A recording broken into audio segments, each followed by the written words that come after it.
Whenever I would run D&D for kids, it was only a matter of time before I would start to get really frustrated, until I discovered this one simple trick. Dungeon masters hate me. Just say yes. That's the trick. And that probably seems really obvious and elementary, especially to improvisers, but you'd be surprised how often we, as dungeon masters, say no.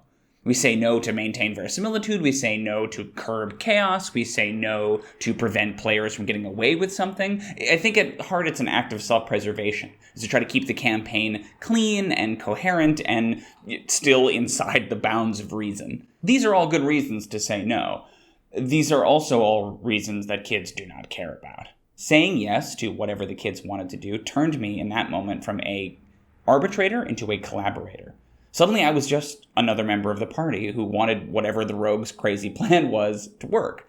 As soon as I made that mental leap, not to fight it, but to embrace the craziness, all my frustration melted away. Now, I know some DMs are going to balk at this, that you need rules and restrictions and limitations to keep the campaign from exploding. And I agree, there are certain contexts, even with the kids, where you've still got to say no. I will say no if a kid proposes something that would ruin the fun or the agency of another player at the table.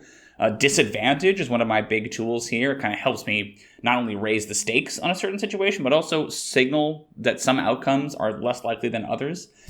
Yeah, the thing is, for the kids, the fantasy of Dungeons & Dragons is less about dungeons or dragons and more about a universe where they can do whatever they want unsupervised, where they aren't children, where there aren't adults who constantly tell them no. But you know who can tell them no? The dice. The dice are random, impersonal. They have no agenda. They don't care about realism or fun.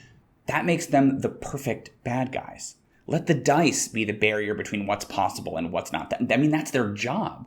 A player doesn't have to convince the dungeon master that their improbable plan will work. They need to convince the dice.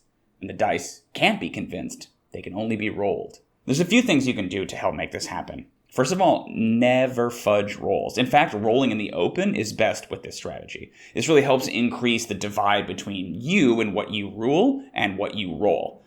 I would also recommend that for 90% of checks that you set a common DC, 15 is kind of the standard. And here's the really important part. You tell the party what that number is.